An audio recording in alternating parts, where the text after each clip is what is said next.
结婚第6年，贺继晨和他的青梅李佑佑在朋友圈高调秀恩爱，来磕我们吧，巨甜！我点了个赞后，朋友圈瞬间秒删。贺继晨打来视频电话，当着一众好友的面骂我开不起玩笑，扫兴至极。5分钟后，李佑佑把头像改成了2人脸贴脸的合照。如果是从前，我肯定会打车过去，一哭二闹三上吊，搞得所有人都下不来台。唯独这次，我真的无所谓了。亲情长相守，真情在人间。大家好，我是秋兰，欢迎观看《真情人间》。贺继晨到家的时候，我正在收拾桌子上的饭菜。昨天他说要给我一个惊喜，为此我特地请了1天假，忙活了一桌好吃的。然而我等了1晚上，他都没有回来。如果不是看到那个朋友圈，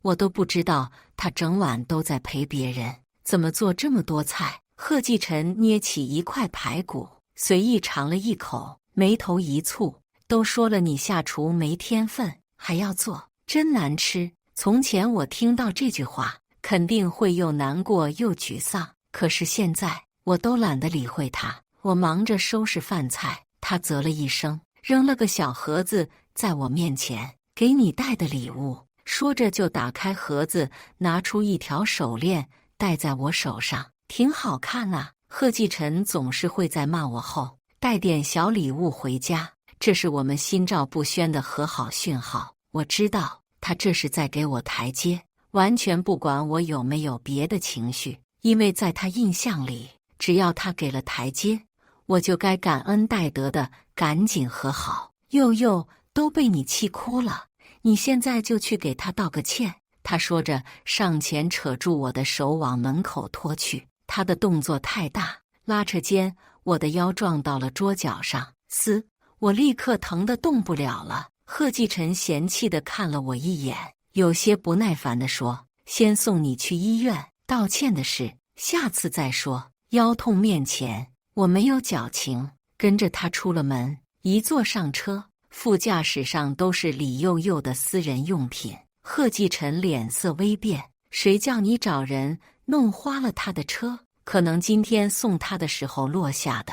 我平静的应声回头记得给他送回去。车内顿时安静了下来。贺继晨有些纳闷地看着我，你不生气？我眨眨眼，为什么要生气？哦，也是，如果是以前的我，除了把别的女人故意留在他车上的东西都丢掉，还要歇斯底里地跟他发一通疯。可是现在，我连贺继晨这个人都不在乎，他的那些莺莺燕燕又跟我有什么关系？快点去医院吧，下午我还要上班呢。我们住在郊区，去医院走高速还要20来分钟，这么一通折腾下来，今天的班都上不成了。听到我的催促声，男人加快了油门，开了一半路程。贺继晨的手机响了，他接起，李佑佑娇滴滴的声音传来：陈哥，我刚刚出门想打车，不小心脚崴了，你能来接我吗？挂了电话，贺继晨有些为难地看了我一眼，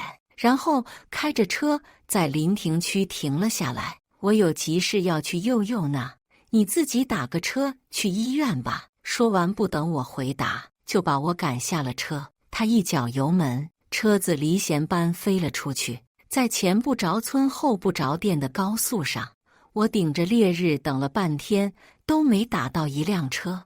我扶着疼痛难忍的腰，艰难地徒步了数十公里，才走到了服务区。在好心人的帮助下，前往医院。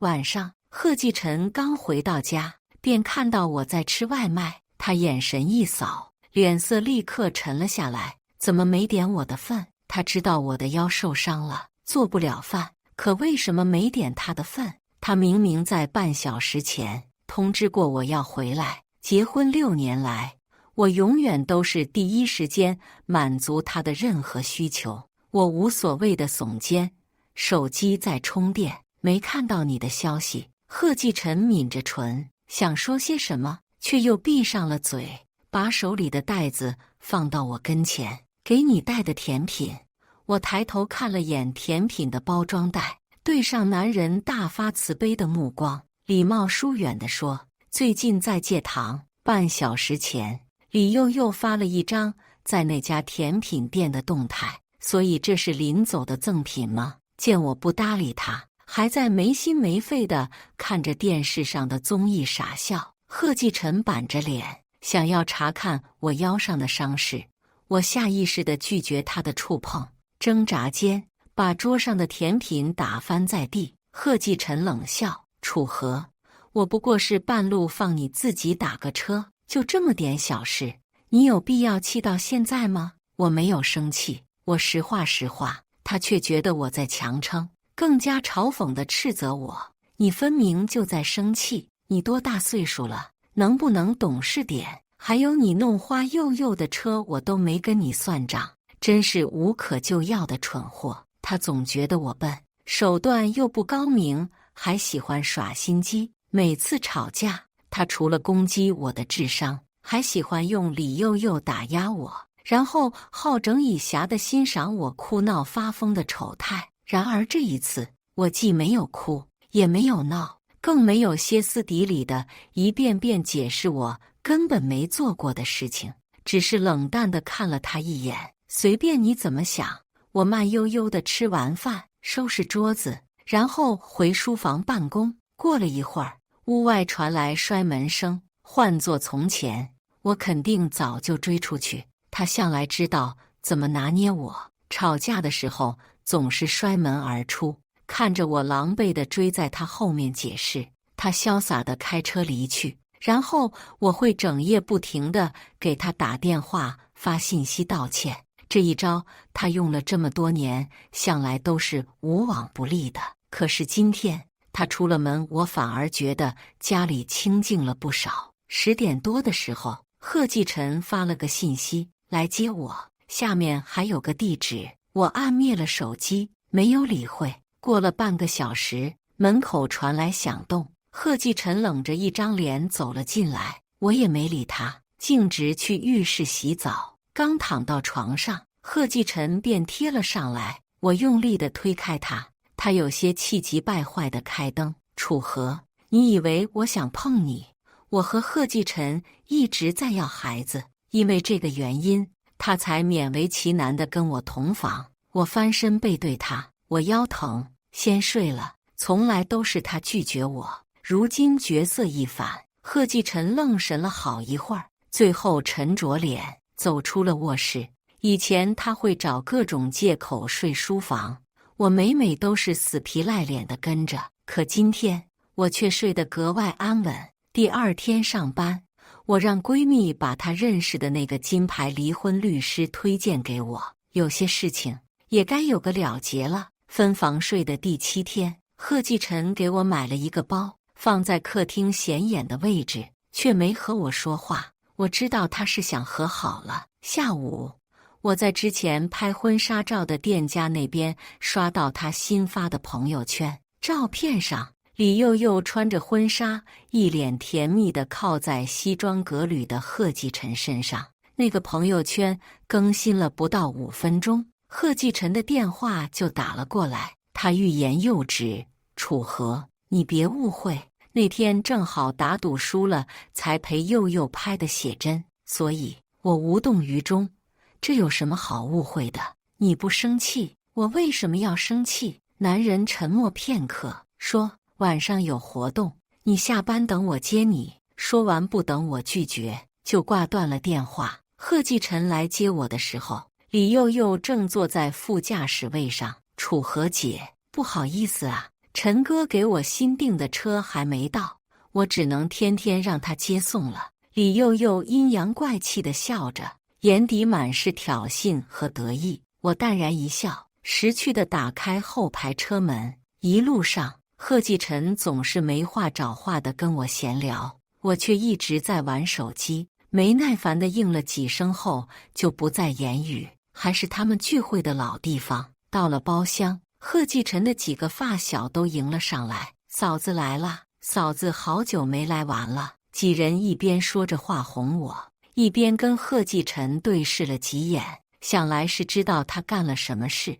只是我并没有生气，见我态度平和，没有大吵大闹，众人都有些诧异。这些年来，他们不止一次用着发小聚会的借口帮贺继晨和李佑佑打掩护，我每次都是歇斯底里的上门破坏玩闹的气氛。如今见我变了性子，都有些琢磨不透。玩到一半，会所的经理推着一个大蛋糕进来，蛋糕上画着贺继晨和李佑佑的头像，下面是奶油的祝福语，祝贺继晨和李佑佑幸福永远。包厢里安静了下来，众人都有些面面相觑，眼见气氛有些尴尬，我好心替不明所以的经理解围，切一下，大家分分吧。贺继晨很快凑了上来，语气忐忑。佑佑说，小时候我答应娶她的，为了惩罚我的失约，必须陪她一个写真和婚庆蛋糕，我们是闹着玩的。我毫不在意地摆了摆手，拿起分到的蛋糕吃了起来。见我好像真不在意，众人都松了口气，又接着玩闹起来。中途闺蜜打我电话商量律师的事情，我只得出去了一会。等我再回到包厢的时候，贺继晨正在替李佑佑挡酒。3年前，同样的地方，同样的人，第一次见他的发小，被他们轮番劝酒。那时的贺继晨不仅没有帮我，还好整以暇地看着众人灌我，在我实在喝不下的时候，甚至还拿手掐开我的嘴硬灌了进去。那天晚上我不省人事，第2天半夜更是胃出血，去医院做了手术。同时我也失去了我4周大的孩子。贺继晨不仅没有安慰我，还对我破口大骂。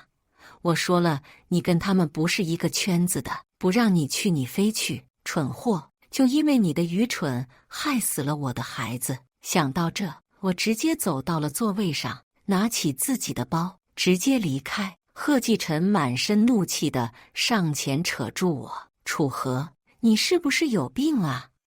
谁他妈又得罪你了？拉着个脸说走就走，非要让我下不了台才甘心吗？楚河姐，你怎么了？李佑佑满脸无辜，然后又有些恍然大悟，你不会是怪陈哥帮我挡酒吧？陈哥从小就不让我多喝的，你怎么这么小气啊？贺继晨闻言鄙夷地看了我一眼，好像我是多么上不了台面一般。见我还要走，他有些气急败坏地扯着领口，冷笑着威胁，你今天要是敢走出这个门，我们就离婚。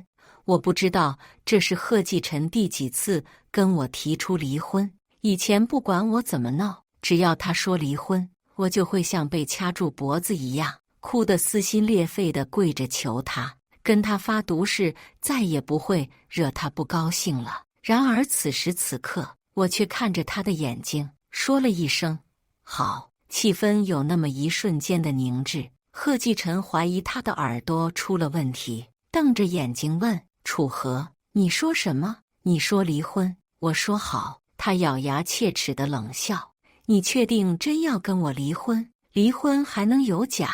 他盯着我的眼睛，半晌忽然轻蔑一笑，楚河，欲擒故纵对我没用，小心玩火自焚。那天我们不欢而散，接下来他半个多月都没有回家，我忙着整理离婚材料，自然也没工夫管他。直到有天深夜，我都睡了，接到了一个陌生的电话，女士，您先生在酒吧这边喝多了，您来接一下吧，我们要打烊了。我看了看时间，11点多了，你找一下手机列表，有个叫佑佑的，让他接吧。我都上床了，起床出门接他，来回折腾一圈，今晚都不用睡了。只是本该烂醉如泥的他，半个小时后就回了家，回了家就敲敲打打的，不让人安生。接下来的每一天，他都准时回家，回家给我甩脸子，冷着脸跟我同进同出。不仅如此，他还开始天天往我公司给我送花。以前他送个针给我，我都恨不得朋友圈、微博所有社交账号都发一遍。可是这次他无数次刷新动态，我的社交软件都没有任何更新。贺继晨好像忘了离婚这事，我也听从律师的建议，继续整理离婚材料。男人会背叛你，钱不会，该分我的婚内财产一分都不能少。这天晚上，公司聚餐完，又要去酒吧开2场。我停好车去找他们的时候，有人从身后拉住了我的手。楚河，你是来接我的吗？他的语气惊喜。我刚给你发信息你就过来了，正好带你跟我朋友打个招呼。说着，不等我回答，就径直把我拉到了楼上的包厢。这个酒吧的2楼设置了好几个包厢，对着舞池的那面是透明半封阳台，既隐私又不耽误玩。李佑佑第一个迎了上来，陈哥，只是开门看到了我，他惊喜的脸色一僵，你怎么来了？然后又有些轻蔑的上下打量我，又来抓奸了。我跟陈哥从小一起长大，如果真要发生点什么，哪还有你什么事？怪不得陈哥一直说你上不了台面，脑子又不聪明。楚河姐，不是我说你，别整天恨不得把男人拴在裤腰带上，哪个受得了呀？贺继晨瞪了他一眼，示意他闭嘴，却并没有反驳他的话。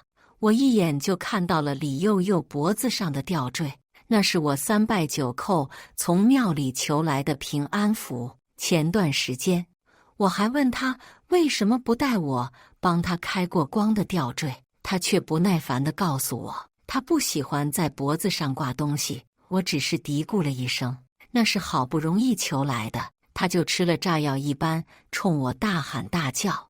我又没有让你去3拜9叩跪这个东西，我都说了我不喜欢带东西，你是不是有病啊？谁让你这么折腾的？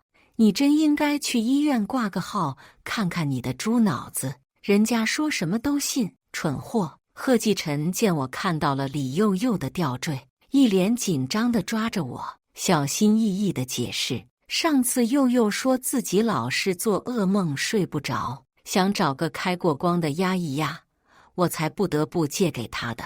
我看都没看贺继晨一眼，你说吊坠吗？无所谓啊，别说借，就算送给他也没事。手机响了起来，是同事在催我。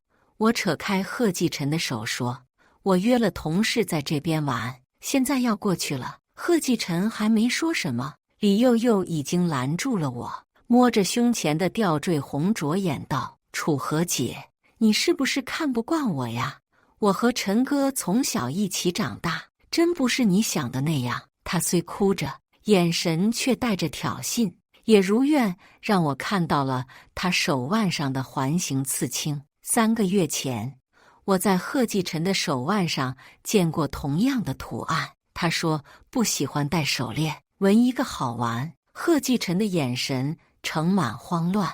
我做出了一个出乎所有人意料的举动。众目睽睽之下，我拉起2人的手，将他们的手交叠在一起，然后倒了一杯酒，笑容得体，婊子配狗，天长地久，你们一定要锁死啊！说着干了那杯酒，然后语重心长地拍了拍2人的肩膀，别担心，虽然你们的行为不道德，但我是真心祝福你们的，你们商量好日子，我随时配合贺继晨办理离婚手续。说完，我轻松自若地走出包厢，贺继晨却锲而不舍地追了上来，他的脸色苍白，眼底满是惊慌。楚河，你听我解释，事情不是这样的。我不解地看着他，你跟李佑佑在一起挺好的，为什么要向我解释？我跟李佑佑没关系，我知道我跟他手上的纹身让你误会了，但是我明确告诉你，那天我是喝醉了，然后买1送1才纹的，根本不是你想的那回事。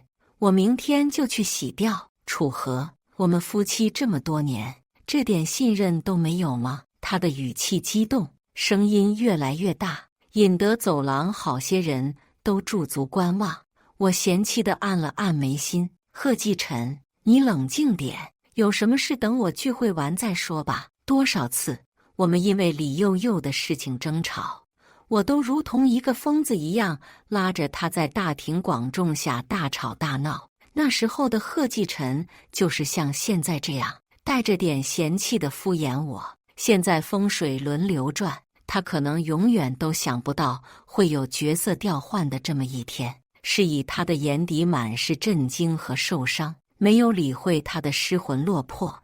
我头也不回地往楼下的卡座走去。接下来的好几个小时，我的手机不时地发来震动，贺继晨持续不断地跟我发信息，先是欲盖弥彰的解释，然后问我几点结束，他会在车里等我结束。后来见我不理他，又开始婆婆妈妈地提醒我少喝酒。他说他帮我买了解酒药，让我不舒服就赶紧跟他说，他会第一时间送过来。再后来，贺继晨干脆打来了电话，铃声响了很久，我接起，他的语气温柔又带着点小心翼翼。你那边结束了吗？我现在去找你。我已经坐我同事的车走了。听到我这句话，他还以为我在跟他开玩笑。我一直在门口守着，没看到你啊。我们走的后门，怕他不信，我特地开了功放，让好心送我回家的同事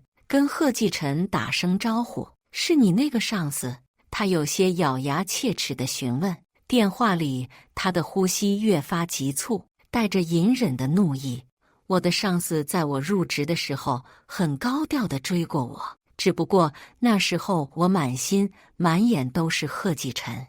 为了避免无意义的争吵，我直接挂断了电话。这天晚上，我并没有回家，而是去了闺蜜家。第二天中午，我才想起来给没电的手机充电，刚一开机就接到了贺继晨的电话。看着堆积在首页的好几十通未接来电，我揉着眉心，无奈按下了接听键。楚河，你在哪？他的声音沙哑压抑。我冷哼一声，这个点，我当然在公司上班。电话那头一阵沉默，半晌贺继晨才开口，我一早就到你公司守着了。随口编造的谎言被拆穿，我依旧脸不红心不跳，甚至恶人先告状，态度冷淡地质问他，你管这么宽干什么？我去哪里需要跟你汇报吗？贺继晨的气势立马弱了下去。我不是这个意思，我是怕你有危险。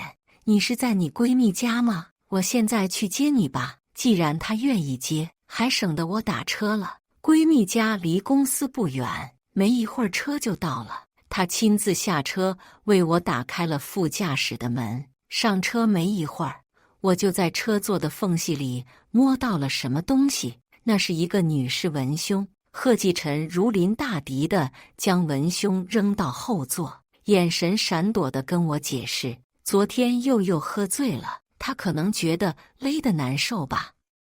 我发誓我根本没注意他什么时候脱的。楚河，你千万不要！我打断他的话。贺继晨，我真的不在乎。什么？我根本不在乎你跟他发生的任何事，你完全没必要浪费时间跟我解释这些。说完，我就闭上眼睛休息起来。他有些难以置信地盯着我的侧脸，他知道我没说谎。到家，我们一前一后进门，等我从浴室出来，从不下厨的贺继晨已经煮好了2碗烧焦的白粥，眼巴巴地等着我同他一起用餐。以前，我每天都会回家做好一桌子菜，然后期待他准时下班回家陪我一起吃饭。可是结婚这么多年，他回家吃饭的次数少之甚少，难得的几次也是对我做的食物劈头盖脸的批评，太咸、太酸、太难吃。他总是吃几口就开始抱怨我的厨艺不好，还非要逞强。有一次，他在公司加班了好些天，我担心他身体受不了，主动做了好多的饭菜给他送去。他直接把我带的饭菜都扔进了垃圾桶。下属们尴尬离开后，他冷冰冰地对我说，这种丢人现眼的厨艺，在家也就算了，还要拿出来恶心别人。我内心其实很清楚，那天晚上，男人真正厌恶的并不是我做的饭菜，而是我自作主张的送餐，打扰了他和李佑佑的单独相处。楚河，我看你昨天喝了酒，担心你胃不舒服，所以煮了粥。贺继晨期待地看着我第一次做，卖相可能不太好，你先试一下，如果不好吃，我再重新做。你说这是什么？白粥啊！我呀了一声，一边把滚烫的粥打翻到他身上，一边嗤笑。你不说我还以为是猪食呢。贺继晨的大腿被烫伤，可他却一动不动，只是脸色苍白的可怕，双眼呆滞地望着我。我没再理他，转身去了书房，打开电脑忙工作。过了没一会，收拾完餐桌的男人敲了敲书房虚掩的门，正要说什么，他的手机响了，是哭哭啼啼的李佑佑打来的。挂断电话，贺继晨告诉我，李佑佑打车碰到个无良司机，把他一个人扔在马路上，急需他这个好哥哥去接他。楚河，佑佑一个小姑娘在路边不安全，你跟我一起去接她，然后我带你去外面吃大餐好不好？老婆，我们不要吵架了，你别再误会我了。我忍着内心的烦躁，看着他啰里吧嗦的自言自语，在他想要碰触我之前，迅速起身。我答应他出去吃饭，不过不想把时间浪费在路上，让他单独去接一下李佑佑。听到我这么说，他松了一口气。离开之前，他喜笑颜开地对我说，我很快就搞定，你在家等我。男人怕李佑佑在路上出事，连电梯都来不及等，直接小跑着就下楼了。他一离开，我便致电律师，确定律师已经理清我们所有的婚内财产后，我把贺继晨的行李都收拾了出来，然后把行李箱放到了大门口，删除了智能锁里男人的指纹。我如释重负地瘫坐在沙发上，把早就准备好的离婚协议书发给贺继晨。当天晚上，贺继晨发疯似的敲门，只是我早就跟保安打过招呼，在保安劝解后，自负的贺继晨在家门口站了大半夜，最后黑沉着脸走了。那天之后，他再也没回来，只不过他常年不更新的朋友圈开始日更，今天去出海，明天去喝酒。他应该是想告诉我，离开我后，他是多么的肆意潇洒。而接下来的1个月，我也深刻体会了单身的快乐和惬意，不必每天替男人做1日3餐，巴巴地守着手机等着他的信息，更加不用因为他和李佑佑的暧昧相处而满心惶恐不安。我把所有的时间都花在了工作和取悦自己上，整个人都快乐了很多。工作不像男人，付出总会有回报。我跟的项目到了招标的最后节点，我跟着祝颜之出席了那场会议。只是我没想到世界会这么小，在会场门口又碰到了贺继晨和李佑佑。贺继晨一看到我，就冷着脸朝我走来，然后强硬地抓住我的手腕，一言不发地把我往车上拉。我冷漠地甩开他的手，一脸厌恶。你想干什么？没等贺继晨开口，李佑佑已经夸张地叫囔起来，楚河，你跟我陈哥还没离婚呢，就敢光明正大和奸夫出双入对了，你也太不要脸了吧。李佑佑话音未落，贺继晨已经以迅雷不及掩耳的速度朝祝颜之挥拳而去。你他妈的居然敢勾引我老婆！祝颜之莫名其妙挨了一拳，却依旧挡在我和闺蜜面前，警惕地盯着贺继晨，防止他再次动手。见状，我脑子一热，径自走到贺继晨面前，二话不说，狠狠打了他一巴掌。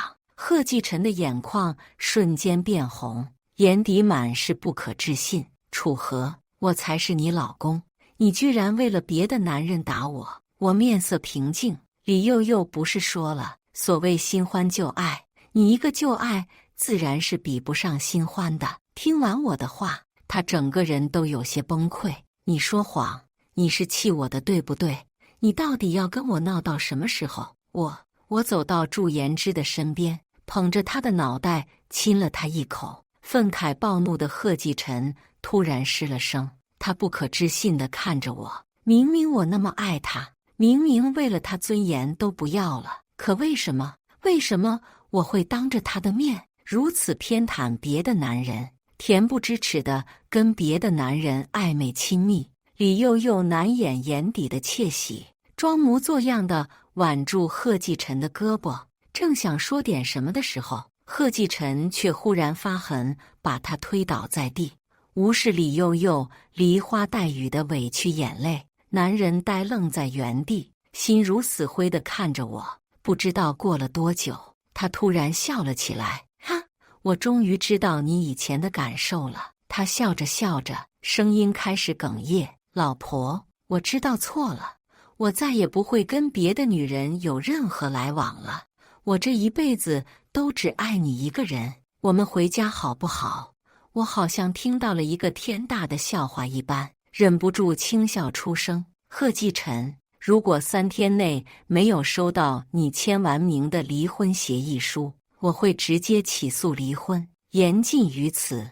我牵着祝颜之的手，和闺蜜一起进了会场。不好意思，刚刚利用了你。她有些窃喜地摸了摸自己的鼻子，接受了我的歉意后，顺杆爬约我周末去爬山。我一点都不介意被你利用，我还很期待我们顺利拿下了那个投标。至于贺继晨和灰头土脸的李幼幼什么时候走的，根本无人在意。贺继晨并没有给我寄回离婚协议书，我没有拖延，直接让律师起诉离婚。我给自己放了个假，回到老家的乡下避暑。回乡第2天，贺继晨的车就停在了我家院子前。只不过我提前就放过狠话，我的父母亲戚没人敢让他进门，所以整整3天，他就白天在烈日下干等1天，晚上一个人蜷缩在车上睡觉，所有人都对他视而不见。就这么折腾了没几天，他就因为中暑昏倒在了路边，隔壁邻居把他挪到了院里。我的父母怕他出事，每隔半小时就会去隔壁查看一下他的状态。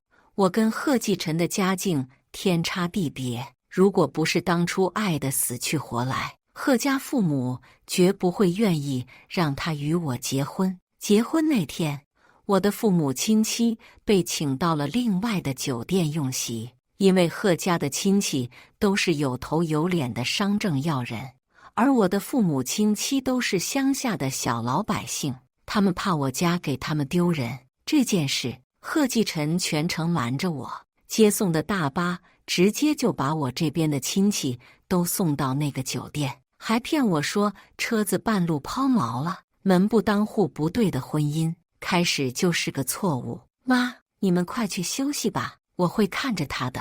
大发走父母，我跟贺继晨同处一室，我知道他没睡，于是我说：你现在已经醒了，如果没有力气开车的话，让公司司机来接你。我起身要走，手臂却被男人虚弱地抓住。楚河，我知道错了，我已经把李幼幼所有联系方式都拉黑了。她已经成年了，跟贺家没有任何关系。李幼幼被他拉黑的事情，不必他说，我也有所耳闻。毕竟我没删他之前，李幼幼还给我发了好多的威胁信息。我甚至还刷到过李幼幼喝醉了酒，哭着闹着要见贺继晨的滑稽视频，来源于他那群唯恐天下不乱的发小。贺继晨，我最后跟你说一遍，有没有李幼幼不重要，重要的是我嫌你脏，无论是身体、行为还是思想，贺继晨都让我感到无比恶心。贺继晨强撑着坐了起来，声音沙哑地解释：我知道你怪我纹了那个纹身，没关系，楚河，我会让你看到我的诚意。他从兜里掏出一把小刀，一刀接着一刀划着手腕上的刺青。楚河，我求你。男人的手腕已经血肉模糊，他满脸的冷汗，拖着绵软的膝盖，卑微地跪在我脚边。他扯住我的裙摆，我们不离婚，我不想跟你离婚。面对他无助的哀求，我一脸嫌恶地扯出裙子，后退2步。贺继晨，待会要是失血过多，快死了，你自己记得打120，千万别死我邻居家。晦气。看着我毫无留恋的决绝背影，贺继晨缓缓地低下了头，有些无措地看着手上的小刀。还是邻居怕他出事，给他叫了120。贺继晨顺从地跟着医生上了救护车。他走后没多久，乌云蔽日，无情雷雨倾盆而下。大概下午的时候，我接到了一个陌生电话。你好，请问你是贺继晨先生的妻子楚河女士吗？你的先生在上午10点入院后，多次用小刀割破手腕，导致动脉出血，目前还没有完全脱离生命危险。麻烦你尽快过来一趟。听着手机里着急的声音，我的视线始终专注地盯着窗外的瓢泼大雨。我确诊流产的那个深夜，打完120后的我也咬牙忍痛打过电话给贺继晨。我哭着对贺继晨说，我吐血了，而且肚子很疼，我求他快点回家陪我。那时的他应该在他们那个包厢玩乐，他的身边不时飘来起哄声和李幼幼的娇笑声。他知道我打过120，所以借着酒气对我破口大骂。我又不是医生，我去有什么用？楚河，不是我说你，你这一天天的事可真多，肚子疼找医生，找我有什么用？你可真够矫情的，不能喝还把自己喝吐血了，真够蠢的。我还有事呢，挂了。喂，楚河女士，你听到我说的话了吗？由于我一直沉默，电话那头的医生尽责地再次复述了贺继晨目前的危机情况。我笑了笑，不好意思，你打错了。1年后，我终于拿到了离婚胜诉书。那天的太阳热烈又灿烂，贺继晨坐在轮椅上，形如枯槁。他欲言又止地看着我，我却连一个眼神都没给他。我走出法院大门，阳光灿烂，一如我璀璨的未来。感谢大家的观看，欢迎大家在下方评论区讨论。如果你喜欢这类故事，记得点击订阅《真情人间》，并分享给更多的人，这会对我帮助很大。再次感谢大家的观看。